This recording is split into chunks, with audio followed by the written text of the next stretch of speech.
ಇವತ್ತು ಮೆಂತ್ಯ ಸೊಪ್ಪಲ್ಲಿ ಸಾಂಬಾರು ಮಾಡೋದು ಹೇಗೆ ಅಂತ ನೋಡೋಣ. ಎಲ್ಲರೂ ಹೇಳ್ತಾರೆ ತುಂಬ ಕಹಿ ಬರುತ್ತೆ ಮೆಂತ್ಯ ಸೊಪ್ಪು ಸಾರಿಗೆಲ್ಲ ಹಾಕಿದ್ರೆ ಅಂತ. ಒಂದು ಚೂರು ಕಹಿ ಬರ್ದಿರೋ ಹಾಗೆ ಇವತ್ತೊಂದು ಸಾರು ಹೇಗೆ ಮಾಡೋದು ಅಂತ ನೋಡ್ಕೊಳ್ಳೋಣ. ಇಲ್ಲಿ ಫಸ್ಟು ಮಸಾಲೆಗೆ ಒಂದು ಬಾಣಲೆಗೆ ಒಂದು ಚೂರು ಎಣ್ಣೆ, ಒಂದು ಅರ್ಧ ಸ್ಪೂನ್ ಎಣ್ಣೆ ಹಾಕ್ಕೊಂಡಿದ್ದೀನಿ. ಅದಕ್ಕೆ ಉದ್ದಿನ ಬೇಳೆ ಹಾಕ್ಕೊತಾ ಇದ್ದೀನಿ.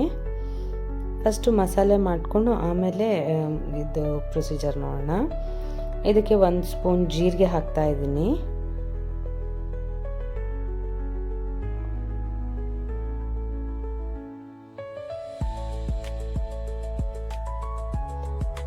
ಒಂದರಿಂದ 1.5-2 ಸ್ಪೂನ್ ಅಷ್ಟು ಧನಿಯಾ ಹಾಕ್ಕೋತಾ ಇದ್ದೀನಿ.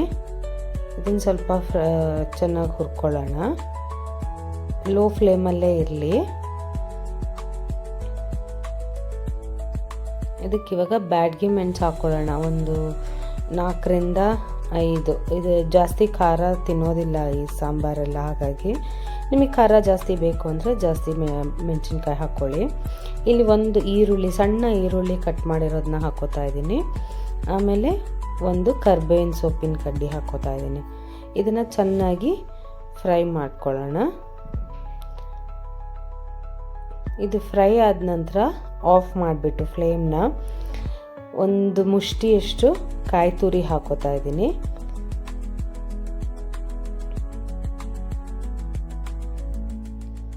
ಅದಕ್ಕೇನೆ ಒಂದು ಸಣ್ಣ ಲಿಂಬೆಹಣ್ಣಿನ ಗಾತ್ರದಲ್ಲಿ ಅಥವಾ ಒಂದು ನಲ್ಲಿಕಾಯಿ ಗಾತ್ರದಷ್ಟು ಹುಣಸೆಹಣ್ಣು ಇಟ್ಕೋತಾ ಇದ್ದೀನಿ. ಆಮೇಲೆ 1 ಸ್ಪೂನ್ ಅರಿಶಿನ. ಇದನ್ನೆಲ್ಲ ತಣ್ಣಗಾದ್ಮೇಲೆ ನೈಸಾಗಿ ರುಬ್ಕೊಳ್ಳೋಣ. ಇಲ್ಲಿ ಒಂದು ಪಾತ್ರೆಯಲ್ಲಿ ನಾನು ಮೊದಲೇ ಹೆಸರು ಬೇಳೆ, ಒಂದು 1/4 ಕಪ್ ಆಗೋಷ್ಟು ಹೆಸರು ಬೇಳೆನ ನೆನೆಸಿಟ್ಕೊಂಡಿದ್ದೀನಿ ತೊಳೆದು. ಅದನ್ನು ಬೇಯಕ್ಕಿಡೋಣ. ಅದು ಒಂದು ಅರ್ಧ ಬೆಂದಿದೆ ಅನ್ಬೇಕಾದ್ರೆ ನೋಡಿಕೊಂಡು ಅದಕ್ಕೆ 1 ಹೆಚ್ಚಿದ ಈರುಳ್ಳಿ ಮತ್ತು 1 ಹೆಚ್ಚಿದ ಟೊಮೆಟೊ ಹಣ್ಣನ್ನು ಹಾಕ್ಕೊಳ್ಳೋಣ.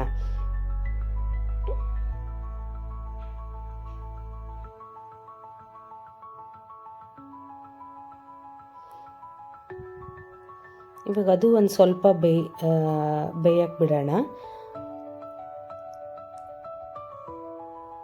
ಇವಾಗ ನಾನಿಲ್ಲಿ 1 ಕಟ್ಟು ಮೆಂತ್ಯ ಸೊಪ್ಪನ್ನ ತೊಳೆದು ಚೆನ್ನಾಗಿ ಸಣ್ಣಕ್ಕೆ ಹೆಚ್ಚಿಟ್ಕೊಂಡಿದ್ದೀನಿ.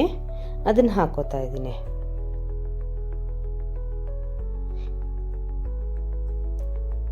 ಇಲ್ಲಿ ಕೆಲವ್ರಿಗೆ ಡೌಟ್ ಬರ್ಬೋದು, ಅಯ್ಯೋ ಹುರಿದೇನೆ ಹೆಂಗೆ ಹಾಕ್ಕೊಂಡಿದ್ದಾರೆ ಅಂತ. ಏನೂ ಆಗೋದಿಲ್ಲ, ಒಂಚೂರು ಕಹಿ ಬರೋದಿಲ್ಲ ಸಾರು. ಅದರಲ್ಲೂ ನಿಮಗೆ ಡೌಟ್ ಇತ್ತು ಅಂದರೆ ಬೇಕಾದರೆ ಇನ್ನೊಂದು ಬಾಣಲೆಯಲ್ಲಿ ಹೆಚ್ಚಿದ್ದ ಸೊಪ್ಪನ್ನ ಒಂದು ಸ್ವಲ್ಪ ಎಣ್ಣೆಯಲ್ಲಿ ಬಾಡಿಸ್ಕೊಂಬಿಟ್ಟು ಆಮೇಲೂ ಇದಕ್ಕೆ ಆ್ಯಡ್ ಮಾಡ್ಕೋಬೋದು. ಇವಾಗ ಮೆಂತ್ಯ ಸೊಪ್ಪು ಹಾಕಿರೋದ್ರಿಂದ 1 ಸ್ಪೂನ್ ಬೆಲ್ಲ ಹಾಕೋತಾ ಇದ್ದೀನಿ. ಉಪ್ಪು ಹಾಕೋತಾ ಇದ್ದೀನಿ. ಮೆಂತ್ಯ ಸೊಪ್ಪೆಲ್ಲ ಚೆನ್ನಾಗಿ ಬೆಂದ ಮೇಲೆ ನಾವು ರುಬ್ಕೊಂಡಿರುವ ಖಾರ ಮಸಾಲೆನ ಹಾಕ್ಕೊಳ್ಳೋಣ. ನೀರಿನ ಕನ್ಸಿಸ್ಟೆನ್ಸಿ ನಿಮಗೆ ಸಾಂಬಾರು ಯಾವ ಹದಕ್ಕೆ ಬೇಕೋ ಆ ಹದಕ್ಕೆ ಹಾಕ್ಕೊಂಡು ಚೆನ್ನಾಗಿ ಕುದಿಸ್ಕೊಳ್ಳೋಣ. ಇಲ್ಲಿ ಕೊನೆಗೆ ಒಗ್ಗರಣೆಗೋಸ್ಕರ ನಾನಿಲ್ಲಿ ಕೊಬ್ಬರಿ ಎಣ್ಣೆ ತೊಗೋತಾ ಇದ್ದೀನಿ. ಬೇಸಿಕ್ ಒಗ್ಗರಣೆ ಹಾಕ್ಕೊಂಬಿಡೋಣ. ಆದರೆ ಬೆಳ್ಳುಳ್ಳಿ ಒಂದು ಆ್ಯಡ್ ಮಾಡ್ಕೋಬೇಕು. ಬೆಳ್ಳುಳ್ಳಿ ತಿನ್ನಲ್ಲ ಅನ್ನೋರು ಸ್ಕಿಪ್ ಮಾಡ್ಕೊಳ್ಳಿ. ಇಲ್ಲಿಗ ಸಾಸಿವೆ ಹಾಕೋತಾ ಇದ್ದೀನಿ. ಸಾಸಿವೆ ಸಿಡಿದ ನಂತರ ಒಂದು ಸ್ವಲ್ಪ ಜೀರಿಗೆ, ಹಿಂಗೆ ಹಾಕೋತಾ ಇದ್ದೀನಿ. ಕರ್ಬೇವಿನ ಸೊಪ್ಪು, ಆಮೇಲೆ ಸಣ್ಣಕ್ಕೆ ಹೆಚ್ಚಿಟ್ಟಿರೋ ಬೆಳ್ಳುಳ್ಳಿ.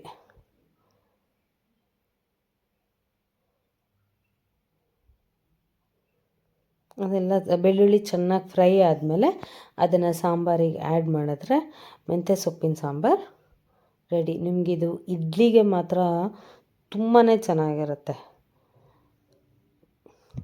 ಒಂದು ಸರಿ ಹೇಗೆ ಟ್ರೈ ಮಾಡಿ, ಇಷ್ಟ ಆದರೆ ಲೈಕ್ ಮಾಡಿ, ಶೇರ್ ಮಾಡಿ, ಸಬ್ಸ್ಕ್ರೈಬ್ ಮಾಡಿ, ನಿಮ್ಮ ಫ್ರೆಂಡ್ಸ್ಗಳಿಗೆಲ್ಲ ಹೇಳಿ.